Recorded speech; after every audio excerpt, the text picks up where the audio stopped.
Pre-recorded from Joe's mom's basement, it's a rewind episode of the Stacking Benjamin Show. Hey everyone, I'm Irene, Griffin the intern's mom, or like the guys who sold me all that discount candy corn likes to call me, the Fintern's mom. That stuff was still overpriced. Today, I come down here to give these guys a piece of my mind. Have you heard what happens every time the guys go away? Have you heard? My son, the most handsome, kindest boy in America, is left down here in this dungeon of a basement alone. Alone! What's a mom to do?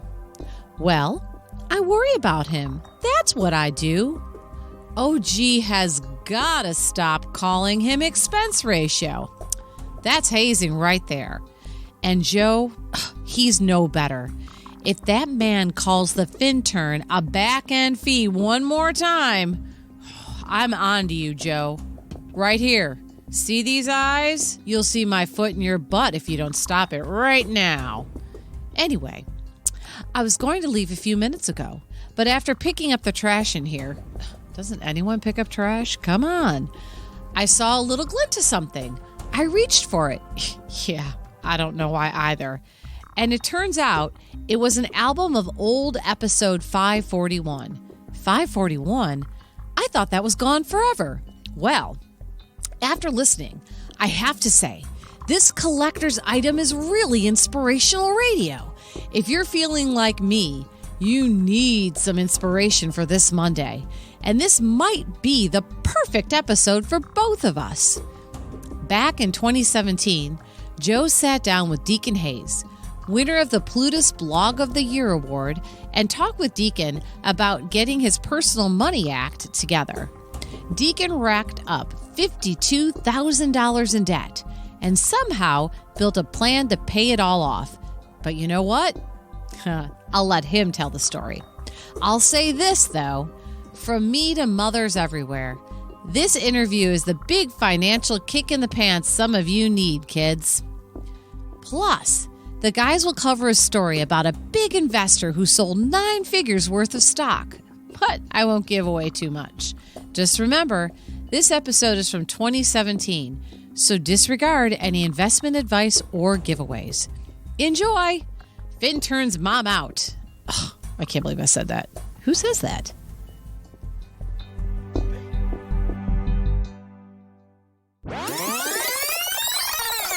Hey, this is Joe Crane, host of Veteran on the Move podcast, and when I'm not helping veterans transition to entrepreneurship, I'm stacking Benjamins.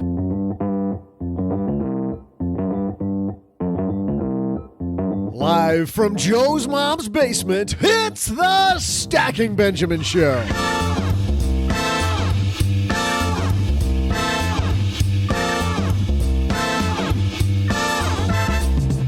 I'm Joe's mom's neighbor, Doug, and it's another Monday here in the basement.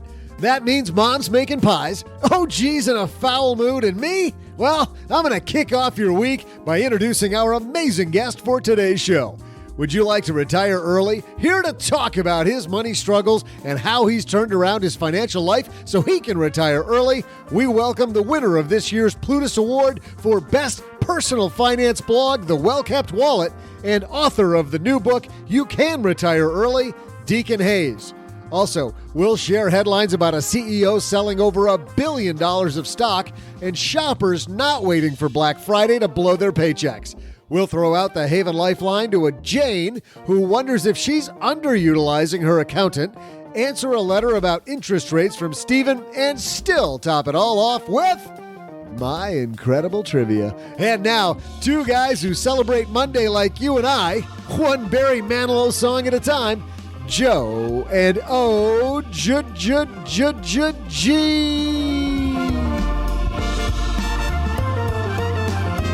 I think he's the guy that thinks he writes the songs. The ones that make the whole world sing. Yeah, exactly. I was thinking like Easy Like Sunday Morning. That was the song that came to mind. That's how I feel today on Monday. That's not a Barry Manilow song, though. Oh, yeah, no, Richie. I knew that. Hey, everybody, I am Joe Saul-Sehy, and welcome to another episode of the 70s and early 80s Songs for the Win podcast. How's it going today, man? Happy Monday. It feels like a beautiful start to the week. It is a fantastic way to kick off. We are in the week. final approach of 2017. Isn't that sad? I find that kind of sad. Kind of, but... You know what isn't sad is the fact that we got a new sponsor, OG. Thanks to Harry's for supporting Stacking Benjamins. How about that? Get your free trial set. I just got mine, including a razor handle, 5-blade cartridge, and shave gel. Go to harrys.com/SB. Free stuff for listening to the show. And also, did you know that according to a 2016 Gallup poll, about 48% of all Americans don't own any stocks? If you're one of those people, you can start with M1 Finance. They're out to change that trend and help you be invested, maybe by saving a little bit at a time, huh? Set up an automatic savings plan into an M1 Finance account. You can open it with as little as $100. If you use Stacking Benjamins in the promo code, guess what? The whole first year is free. With M1, you can select from one of dozens of professionally designed portfolio pies, as they call them, or you can customize it to your liking. So make it as easy as one of those crazy robos, or as you decide to take the training wheels off and do it yourself. You can also do that too without having to change accounts. StackingBenjamins.com/M1 Finance. Download their mobile app or hit them on the web. M1 Finance, be invested. We're invested in a great show today. Deacon Hayes is joining us. We saw that guy walk across the stage at FinCon, OG. Yes, we did. Winning that big old Plutus award. We're happy to call him a friend of ours. Deacon Hayes coming down to the basement. Frequent guest, but he's got a new book out. Simon & Schuster, too, man. Oh, the Penguin people. I know. We know all the... I don't think so. I think that's Penguin. I think Penguin's the Penguin people. Oh, okay. Good to know. But we got some headlines, so let's move. Hello, darlings. And now, it's time for your favorite part of the show, our Stacking Benjamins headlines. Recent story here from TheVerge.com. World's richest man just took home a 10-figure payday. This by Nick Stott. Amazon CEO Jeff Bezos sold more than $1 billion worth of stock a couple weeks ago. $1 billion worth of stock at one time. You can't really live on that, but that's, as somebody told me on Twitter, they're like, that's nice walking around money. Yeah, a little bit of folding money in the pocket. I like that. A little folding money. Do you think he goes to the bank and says, "I'll take see how would I like that? Let me do a couple hundreds, a lot of nickels. I'm gonna need a lot of those $5 bills for the nickel slots." I thought you meant... No, not real nickels. Come on. Jeff Bezos doesn't. He calls the $5 bills nickels. Yeah. Sure. Yeah, sure. He gets a couple stacks of hundreds, some 50s. You know, the reason I wanted to bring this up, though, is because... What does he do with the money after that? Well, that's my point, is that my son just started a new job, and he really likes the company he's going to work for. And I told him about using the employee stock purchase plan. I said, but don't load up on the stock. And he is a 22-year-old new investor, and it's the first time my son's ever looked at me like, yeah, I don't buy that. I think I'm going to load up on the stock. and even Jeff Bezos selling off a bunch of his stock. And some people also think this is a sign that the stock's going down. This doesn't mean anything about anything. A lot of those high compensated corporate executives put plans in place with their financial advisor team and tax team years in advance to automatically liquidate a certain amount of stock, at certain intervals. In fact, he can't just, Bezos, he can't call up his broker and say, hey, dump 1 million shares today, right? Because he's an insider. And so he has to follow all these different rules of disclosing when he's going to do it and all this other sort of stuff. In all likelihood, he planned this liquidation, a month or year or 5 years ago. It's just part of a tax plan, basically, and diversification plan, right? Yeah, I mean, he's got a huge amount of his net worth tied up in his company stock. So diversification is so important. I mean, Bezos knows what's going on, to your point, on the inner workings of Amazon. So for him, he has to sell, or at pre-range times, or there's a better chance that he might end up in handcuffs.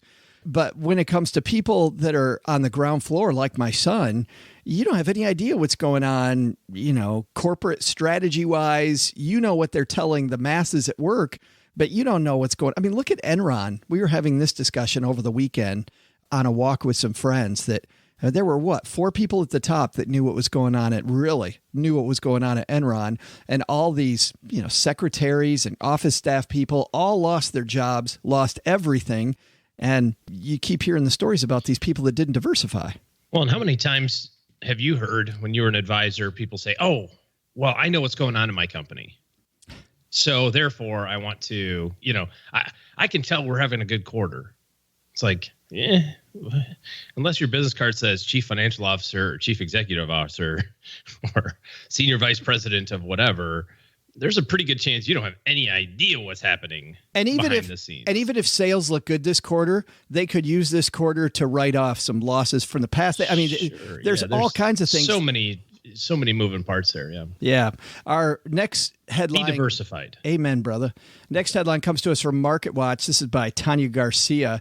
This is weird news out of this holiday season. Fewer shoppers are waiting for Black Friday to get a good holiday deal. In a promotional environment, shoppers are finding a good deal all year round. It says experts still expect Black Friday to be the biggest shopping day of the year.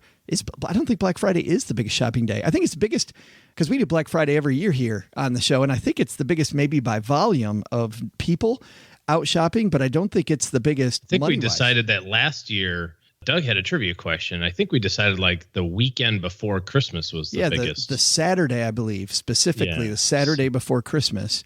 And I think that Cyber Monday 52 weeks and find out. Really up there too. About half, 52% of the respondents to Accenture's latest holiday shopping survey said it's less likely they'll shop on Black Friday this year. Of those Black Friday non-shoppers, 64% said it's because of the crowds, and 44% said they can get discounts that are just as good on many other days. We have... Well, again, we also talked about the fact that the discounts are better later in the season, which would make sense, right? Like, sure. As the retailers are getting closer to the end of the year. I can't wait because next week we always have our Thanksgiving week of Black Friday shows. I love Thanksgiving. Brent Sheldon on Monday talking about hot deals in the stores, Black Friday.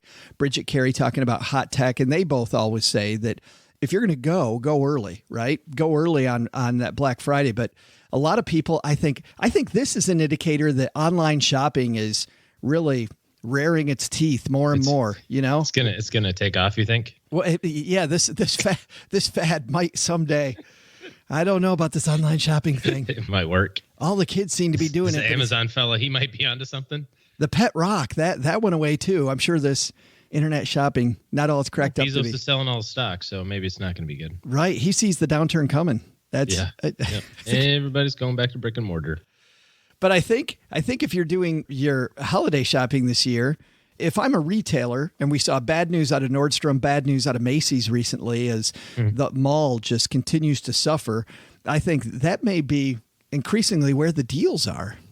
I am such an anti-mall shopper. You could tell me that I could pick anything out of there for free, and I still probably wouldn't go. Yeah. Like, I just have no desire to be a part of that. Do you like that? No. You like the hustle and bustle, so to speak, of... I don't mind a couple shopping trips to the mall before the holidays, and I kind of get into the, the spirit you get a little peppermint mocha latte, Yeah. I get into a little bit... your scarf. You put your scarf on with no coat. This is what I hate. Scarf with no coat. You like how I tried to let it go. You just tried to get by that one. But I hate the people walking at 2 miles an hour, 5 people wide. Oh yeah, right? Yeah. And just it's like a NASCAR race. Like, but it's NASCAR with the pace car out front. It's horrible. Pace carring. Yeah. I'm like, do you have all day to spend? Who wants to spend all day walking 2 miles an hour through the mall? Look at all the stuff I could buy. Oh, Why? Very Christmassy here. Ooh, helicopters in the center. Remote control cars. It's like helicopters in the mall. What are we talking about? Oh, those little doohickey things. Now I know the little drone deals. Yeah. That break on the day after Christmas. Right. As long as they make it through Christmas, everybody's happy. Kid gets it and then it's gone. I also like this poll, OG, on the on this piece. Reasons shoppers say they won't be shopping on Black Friday. Of course, we talked about the crowd shopping in store where there are crowds of people competing to get their best bargains first. Don't like that. I can get equally as good discounts on other days, 44%. Days should be about spending time with the family, 32%. I know your deal. I was going to say football. Your deal is not that at all. Your deal is sending the whole family to the mall so you don't have to spend time with anybody. You're like, hey, family. Oh, wow. Look at all the discounts in the paper. I had myself in the attic. You've got... Watch old reel-to-reel Christmas videos from 1980. This is what happens at OG's house.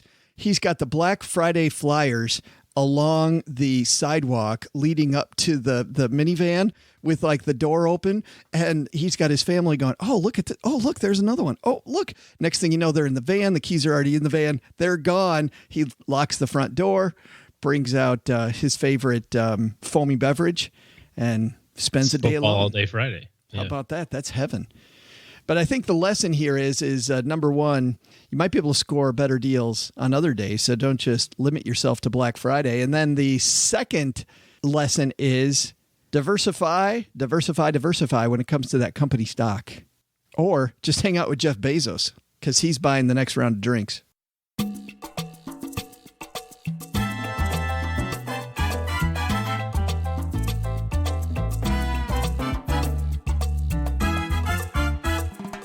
Deacon Hayes upstairs talking to Mom. He's the host of the Well Kept Wallet podcast. Better yet, proprietor of this thing called the Well Kept Wallet blog, which this year won Blog of the Year honors in Dallas at the Plutus Awards. Yay. He is, of course, a frequent guest here on the Stacking Benjamin Show, but you might not know his cool story about struggling with money and how he pulled himself out of trouble. He's written a new book called You Can Retire Early, available at bookstores everywhere. Please say hello to Mr. Well Kept Wallet himself, Deacon Hayes.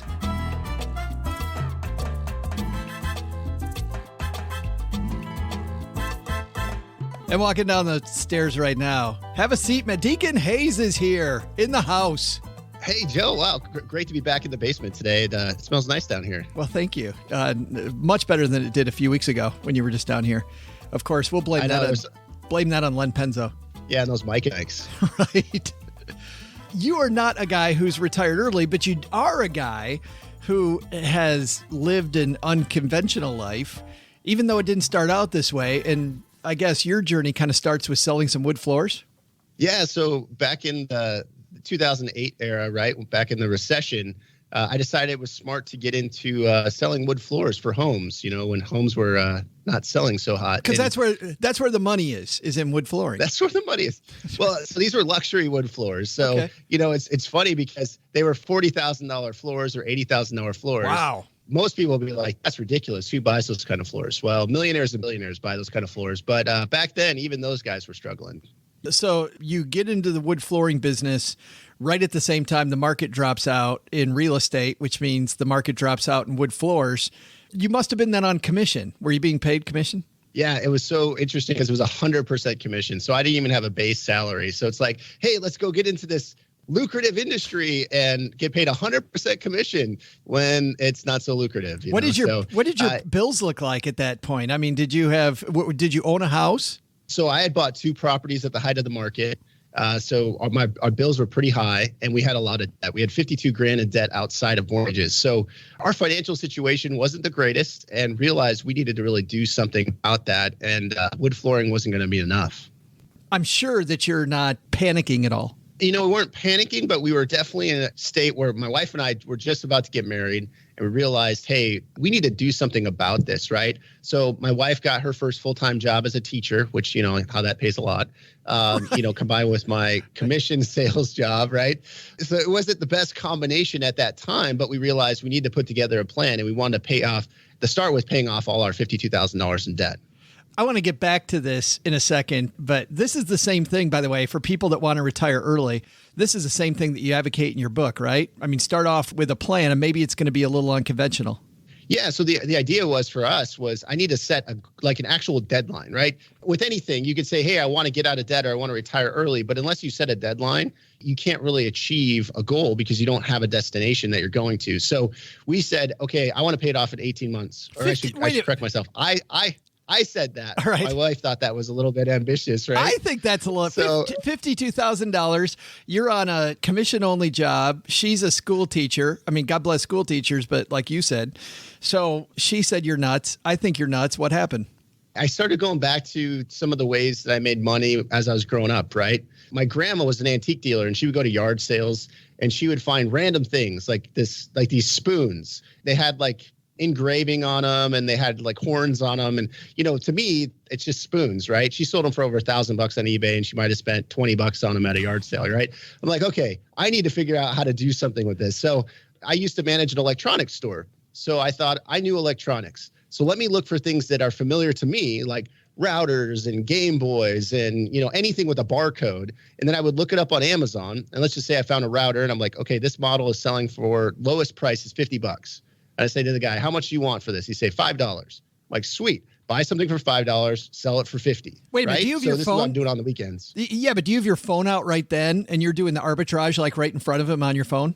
No, I kind of do it indiscreetly, right? Like I might pick it up, look at the model number, and then I'll put it down, and then I'll kind of walk around and I'll pull my phone out. Like, I don't want to be that guy, but the reality is, I've had yard sales before, and the goal is I just want to get rid of stuff, right? Like, I'm not looking to make a profit. I just want to get stuff out of my garage. So most people understand, like, hey, you could sell this for more, and if they wanted to, they could, but they don't want to put in the effort to do it. So, did your wife take part in doing this too?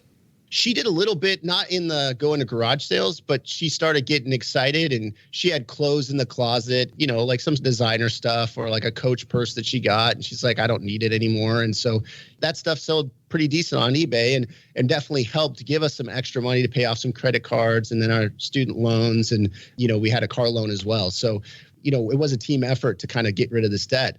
The cool thing is we actually were able to pay it off in 18 months with doing that. And I got a job delivering pizzas at night. So here I am. This is interesting because in college, I glorify being a pizza delivery driver, right? I'm like, I get to listen to music, I get to drive and meet funny people, and all that kind of stuff. And so I go to work at this place, and I'm a professional with a college degree. And I'm cleaning grease traps, and I'm like peeling potatoes, and I'm like, I feel like I'm totally going backwards. This is not as glorifying as I thought it was. Yeah, I delivered pizzas, but there was a lot of hard work involved. So that combined with this real estate or the garage sale arbitrage, we were able to pay off all of our debt in 18 months. You also, I understand too, though, you also did some things with your cars. Talk about that. Oh, yeah. So my boss at the time at the wood flooring place said, hey, Deacon, you need a reliable, decent looking car to take clients around in. So he brings in an ad out of the newspaper. It basically said, here's this Nissan Altima. It's only $300 and something a month. He's like, you could afford this. And I'm looking at him like, hey, it's a decent looking car. I could afford $300 payment or whatever. So that's why I ended up getting it. What then I realized, though, was the insurance costs more to have a new car. The licensing, the registration costs more. The fact is that I have, a monthly payment of $370 a month or whatever it was. So all of that made me think, okay, if I got rid of this new car and got a used car, then I could get rid of that monthly payment, that increased insurance, that increased, registration cost, and have more money to put towards that. So my wife had a $5,000 car. It was like a VW Golf. We decided to sell that car because it was owned free and clear. And then we were able to buy 2 beater cars. So like a Honda Accord. And then I bought a Lexus ES300, but it was like really old. You couldn't even open it on the passenger side door. Like, it didn't have an antenna. I mean, it wasn't, even though it was a Lexus, it wasn't the best Lexus. But the reality was we were able to get rid of this car payment and have 2 reliable cars for $5,000. And that got rid of about $18,000 of the debt, right? So we started to think differently through this process, right? Let's not think normal. Let's think like IBM said, let's think differently. Well, that's what happens when you want to retire early. I mean, getting to your book, you have to think differently if you're going to go for this, FIRE movement. Yeah, and I think that this is huge. Even growing up, I was always interested in passive income, right? Like, everybody's kind of interested in the concept of like work once and continue to get paid repeatedly for the rest of your life, right? And that's why people invest in the stock market, real estate, et cetera. And so that kind of put me on a path to say, hey, what are those avenues, right? How can I personally, and then how can I teach others to develop a plan, set a deadline to retire early, and then achieve it? And so the 3 main avenues are going to be through the stock market, real estate, or business, right? And so I've chosen business. We also are invested in real estate through what's called crowdfunded real estate and the stock market. But business is the main way that I go. And the reality is we will be financially independent by 42. Basically, that's what we're on track to do right now. And it's just about setting a goal and then mapping out a plan to achieve it. When you talk about business, I want to be clear to people listening. It's not just owning the business, it's building the business so that you can sell it in the future. Potentially. There's 2 routes, right? So it could be build it to sell, or build it to remove yourself from the business and have somebody else run it for you, right? And so that's kind of the route that I've gone because I want to leave a legacy. And so for me, it's kind of like Mark Zuckerberg, it's like I'm sure Mark Wahlberg also owns a business. But, we almost quote Marky Mark here. Yeah, we almost quoted Marky Mark, in the Funky Bunch, but no. So Mark Zuckerberg, right? He was offered some ridiculous amount, $1 billion, whatever, to sell Facebook, and he turned it down. The guy, Evan from Snapchat, same thing.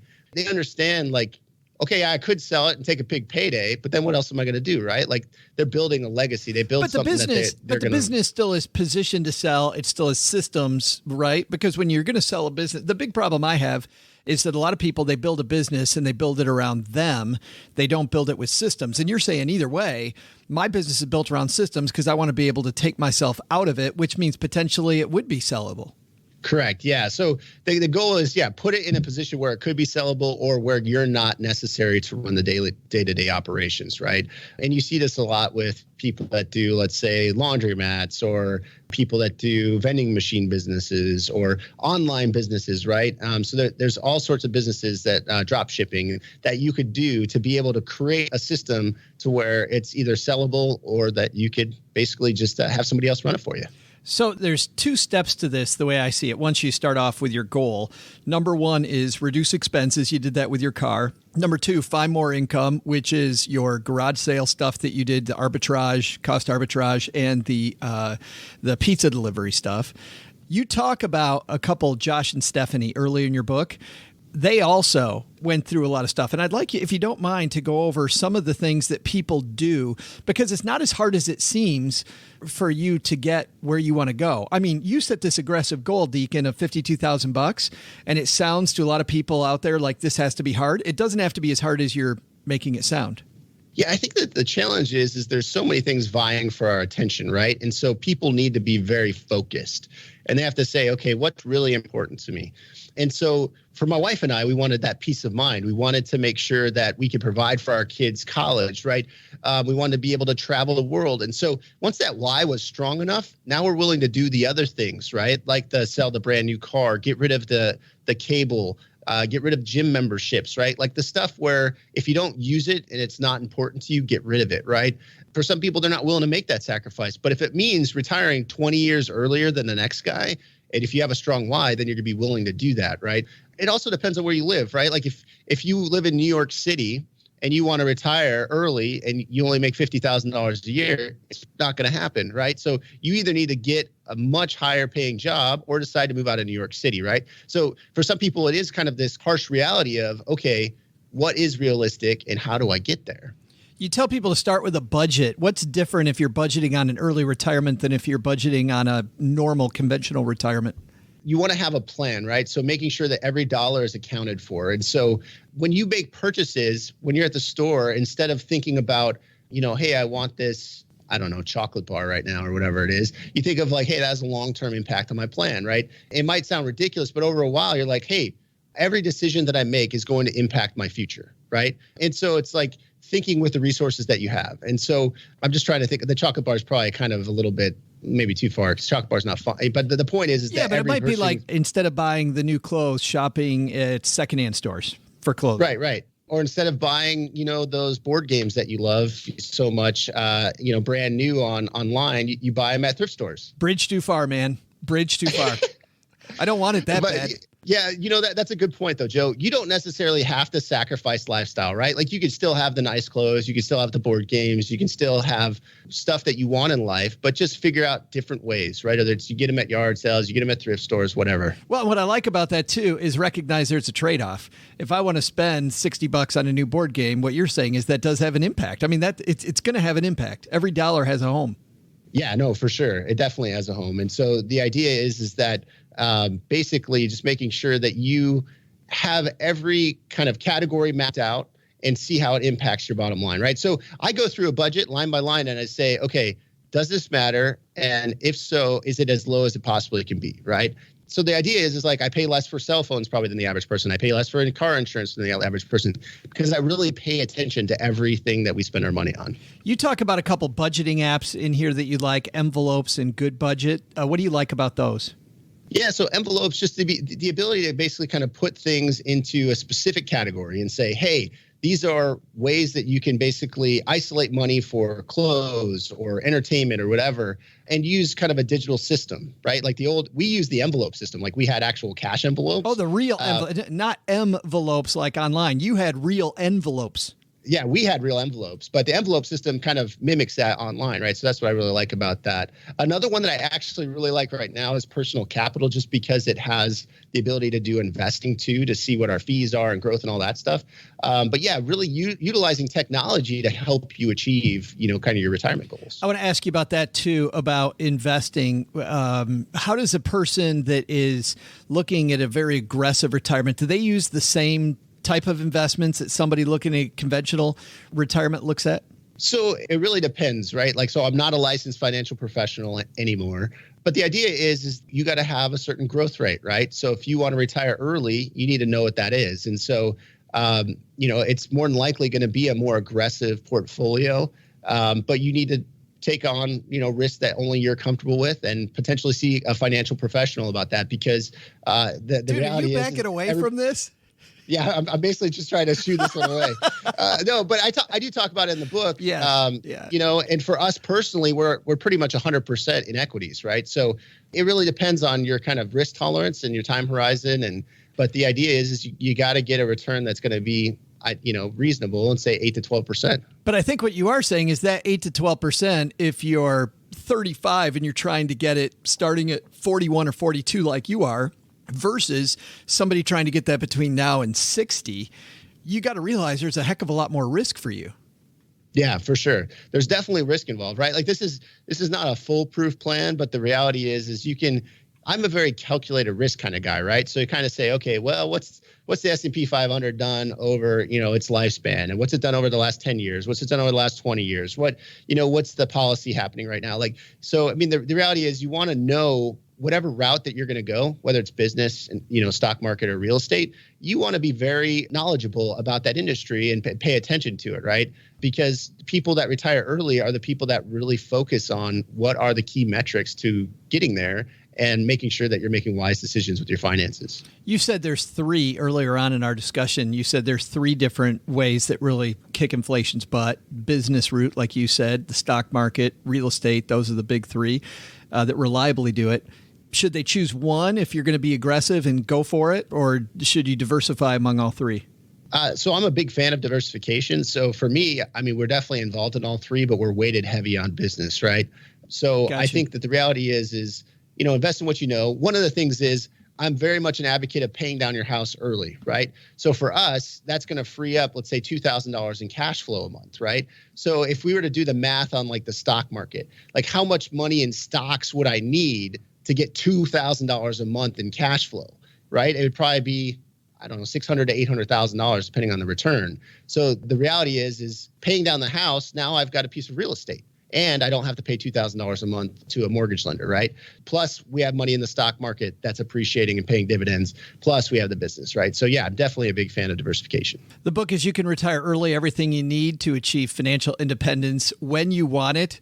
Deacon Hayes, how cool is it to see your name on the front cover of a book? It's really cool. It was funny when my publisher didn't tell me when it was actually going to launch, right? They just said it's going to be this fall. So I go to Amazon and I'm just searching, like wondering, Deacon Hayes. And oh my gosh, there it is, right? Like I did not really expect to see it there, but I was thinking, well, eventually it's just going to show up, right? And so it was really cool. It's even cooler to be on the Stacking Benjamin show. Oh yeah, about this with you. But there you go, butter me up. Yeah, but yeah, it's very cool, and I really, my goal is to add value, right? My goal is to show people another way, right? That you don't have to work a 9 to 5 your entire life, get 2 weeks of paid vacation, and then retire at 67. Like you can retire early. And the book's available everywhere? Yeah. So this is the cool part. Like it's actually going to be in Barnes and Noble. So if you actually still have those in your area, it will be on the shelves, which is really cool. You're going to Barnes & Noble at every town you go into now, aren't you? You're going to say, hey, let's go to Barnes & Noble. I want to look at something. You're going to slowly take them back there, whoever you're with, not tell them that, your book's there, and then go, isn't that weird? Look at this. Joe, you know me too well. Yes, that's exactly what I'm going to do. But, that is cool, right? Like just to say, hey, gosh, I could be right next there to Robert Kiyosaki or Dave Susie Ramsey Orman. Or Jeff Rose, or whoever, the sky's the limit. So it's going to be at Barnes and Nobles, Amazon, all that. And we're actually doing a promotion right now. So if people order the book when it's launched, that will give them my course for free, debt free in 18 months, which kind of maps out, hey, set a deadline for a goal. We set out 18 months and then map out a plan to achieve it. So we give that away for free. It's a $97 course just for ordering the book at wellkeptwallet.com/retire. Awesome. wellkeptwallet.com/retire. We'll have a link to that, by the way, in our show notes at stackingbenjamins.com if you're walking the dog or on your morning run, on your way to work, whatever it might be. Deacon Hayes, man, thanks for hanging out. Yeah, thanks for having me, Joe. Hey there, money fans. I'm Joe's mom's neighbor, Doug, and everyone knows that late night shows like Jimmy Kimmel Live owe their success to Stacking Benjamins and this here trivia segment. My influence cannot be overstated. Here's a question. On what date did the Jimmy Kimmel Late Night Show first air? I'll be back with the answer in just a moment.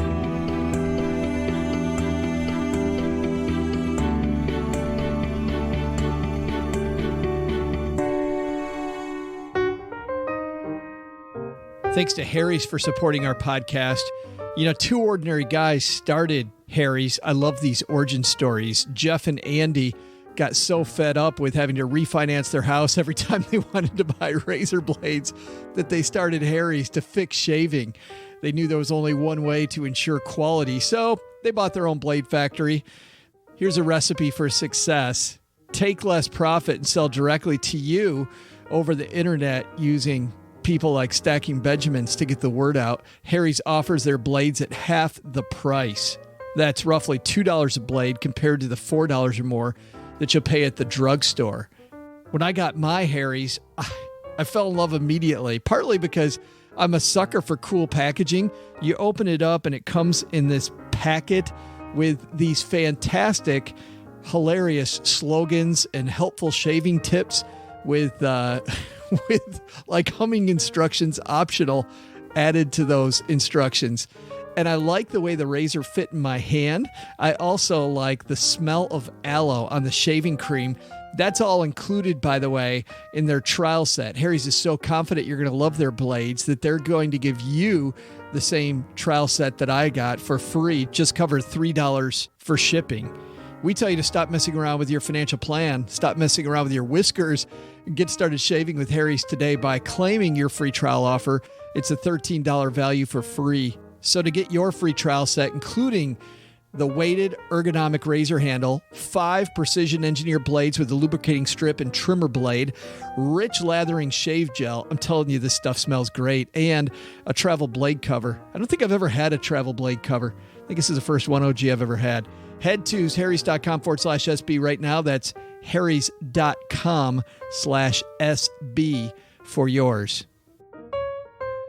I've talked about this stat before, but this is scary. According to a 2016 Gallup poll, 48% of all Americans don't own any stock. And I realize it can be daunting when it's time to start something new, but here's a great thing. Getting invested is more to do with taking baby steps than leaping headfirst into Wall Street. Here's Brian Barnes, founder of M1 Finance, on just how easy it is to be invested.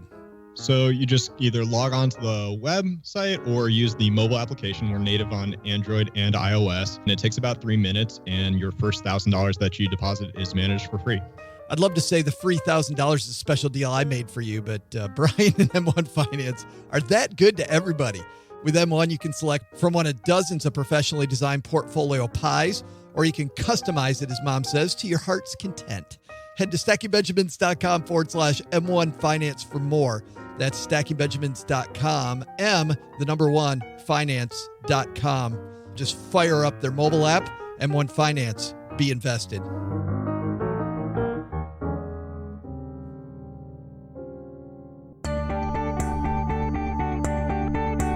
Howdy, trivia fans. I'm Joe's mom's neighbor, Doug, and I'm holding in my hands the answer to today's trivia question, which was this. On what date did the Jimmy Kimmel Late Night Show first air? The answer, Jimmy Kimmel Live first aired on January 26, 2003. Kimmel's known for involving members of his family and friends in the show, which only proves that, of course, all that success is probably derived from yours truly. See ya! You missed it by a matter of days. Not far off, right? I mean, I was trying to figure out who was before him. You know what? You know what I mean? Like, because that would have given me a clue. And No, I there don't wasn't. think there was anybody. There wasn't before. one. Nightline was expanded then. With Ted Koppel. Mm-hmm. Nightline with Ted Koppel. Yeah, and I think that has something to do with it. Was Koppel kind of stepping back then a little bit? I don't remember. No. Remember it would be done and he would say, "Good night, everybody." And then it'd be like the national anthem and the flag and then just the snow. I don't remember it. You don't remember TV ended, right? At 1 a.m. I do know that, Grandpa. I do. One of us is closer to that than the Grandpa, other. could you tell me a story about the time the TV ended? My kid said something about, well, Dad, but in your day, TV was black and white. In your day. No, it wasn't. So awesome. Hey, let's throw out the Haven Lifeline and tackle some of life insurance's most important questions. Our friends at Haven Life Insurance Agency, they are disrupting the life insurance industry by focusing on those two things you value most, OG. Amazon stock, Black Friday ads. Yes, of course. Or your family and your time. I mean, either one of those. Yeah. Of course, for you, it's spend a week with my family, and Amazon stock moves up the list a little. sending your family to the mall and your time or year two. They were the first life insurance startup that's wholly owned by industry giant Mass Mutual to create a high quality, affordable term life insurance policy you can purchase entirely online. Qualified healthy applicants. They even skip the medical exam. They don't skip to the medical exam. They skip the exam. Head to StackyBenjamins.com/Haven Life now to get a free quote and learn about life insurance the modern way. You can't overstate not having to do that medical exam. So much faster. Well, it's not just the medical exam. It's the fact that you can be done with it in 30 minutes, not even 15 minutes. Yeah, why not? Let's say hello to our new BFF, Jane. Hi, Joe and OG and Joe's mom. I have a accountant that I use for my taxes, and I think I really underutilize them, or the fact that I think my taxes are getting more complicated with more dividends and things like that. What are the type of questions or topics that I should approach them with in order to better utilize their services above and beyond just filling out my tax return in March or April? Thanks. Jane, you got these professionals in your corner, OG. You should probably use them. When it comes to the CPA accountant type relationship, I think a lot of people do this exact same thing, right? You see them once a year, you drop off your stuff, you come back, you pick up your stuff. They say, "Oh, by the way, you're going to owe $1,000 or your refund's $1,200 or whatever, and that'll be $300, and you're done." And Jane's right. There should be more to it than that. Some of the things that I would be thinking about would be, what kind of withholdings should I have throughout the year? If you have a job that has incentive compensation, you get some bonuses or you get commissions or something like that, you want to pay attention to that throughout the year. What are some other tax deductions or opportunities that I haven't taken advantage of in the past that would help, my tax situation, in the future? Because the problem when you get to the CPA's office in March is, there's very few things that you can do in March that affect your taxes from last year, right? So you have to make all those tax changes in 2017 so that when you do your taxes in March, you can reap the benefits from them. So I would make sure that your CPA is aware of any family changes, right? If you have a child grows up and is now not on your taxes anymore, you want to tell him or her those things early in the year and say, how does that affect my tax liability for the year? And then I think a little bit, to some respects, in terms of tax planning, a little early right now with all the proposed tax changes, but as soon as those things become more cemented into the law, I would definitely have a conversation of, now what do I have to do? Where are we at in terms of tax brackets? And great questions for CPAs or financial advisors are things like, how much should I contribute to a regular 401k versus my Roth? These are questions that they should be able to model out in tax software and say, here's the impacts to you, dollars and cents. I have had a few different people help me with my taxes over the years. And the first person who helped me with my taxes was horrible. And even as I asked them for help, they really seemed unable to give it. And sometimes it's just the wrong person. I like using my tax people for, like, to your point, OG, what are all the things I could be doing? Let me tell you a little bit more about me and where are my opportunities at to maybe put together a better puzzle. All this first gentleman wanted to do. And he had so many designations, it wasn't funny. I mean, I thought he was the perfect guy. All he wanted to do was put together the puzzle. That's all he wanted to do at the end of the year. I really needed the education piece. So Jane, depending on where you are, to OG's point, the education piece might be the big part you need. Cool.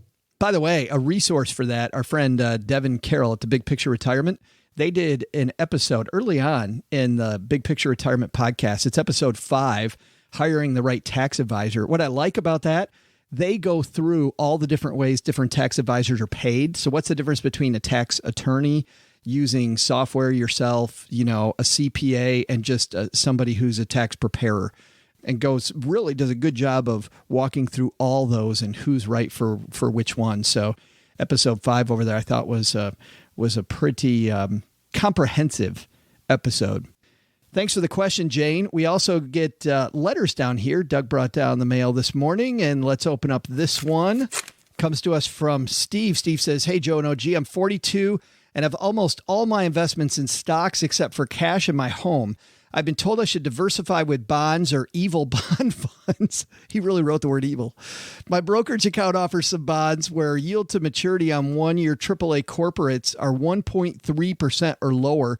2 years are at 1.6%, 5 years at 2.1, etc. However, my cash is sitting in an online savings account yielding 1.4, is liquid and FDIC insured.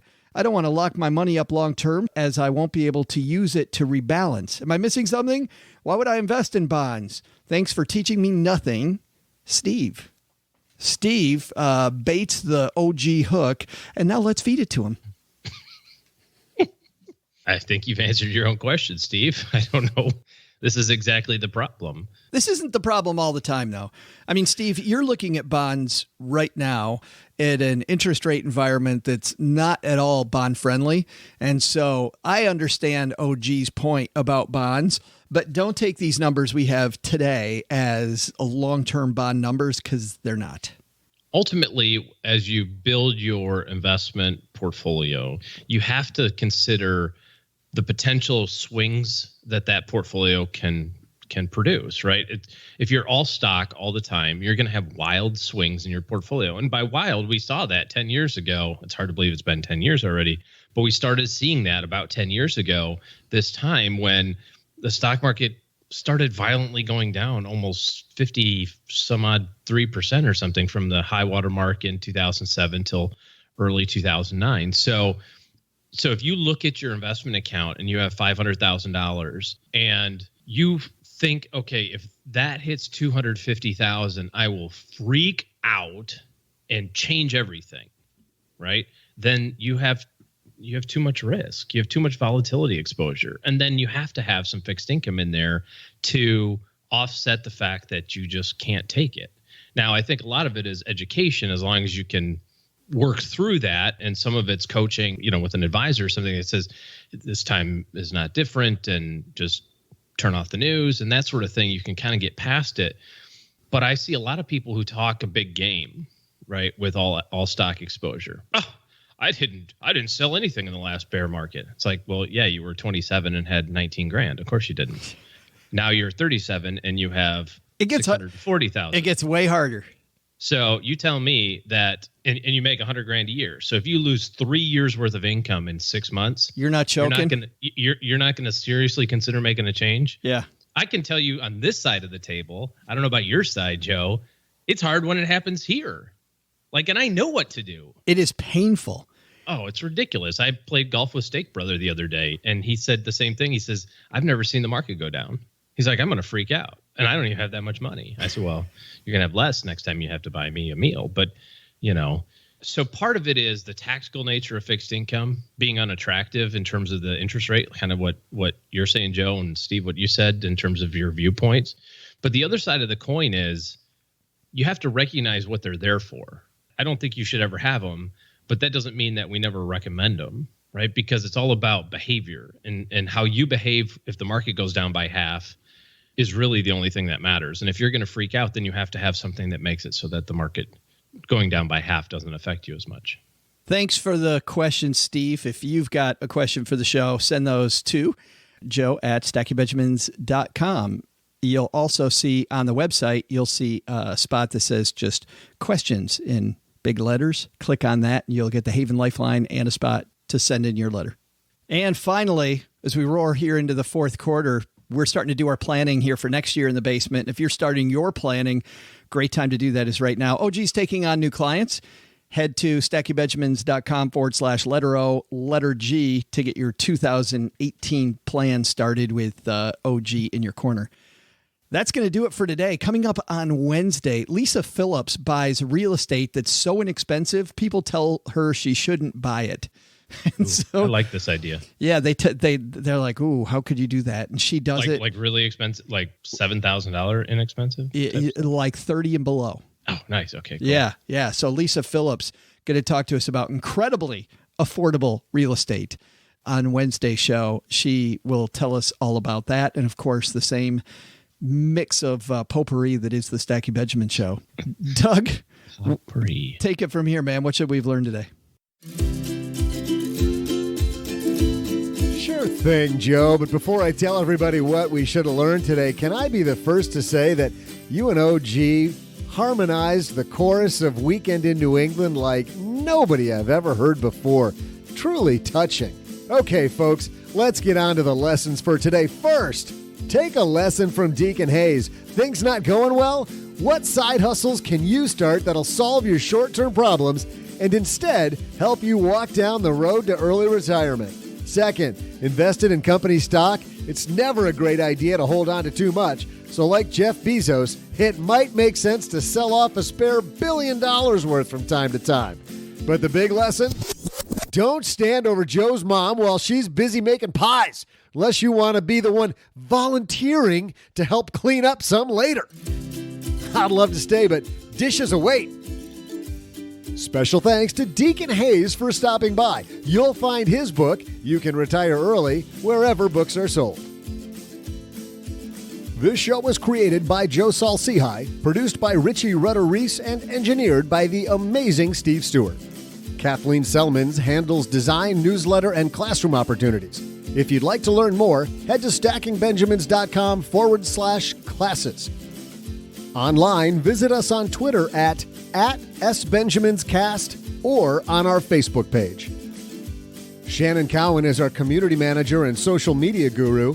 I'm Joe's mom's neighbor, Doug, and I do not like computer jokes. Not one bit.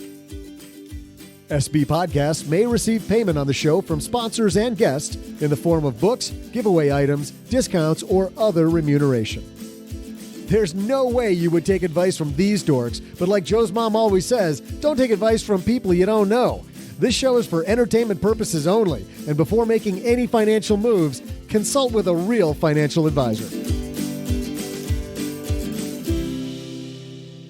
Little known fact, I'm really Joe's mom's neighbor, Doug, and not just Joe changing his voice.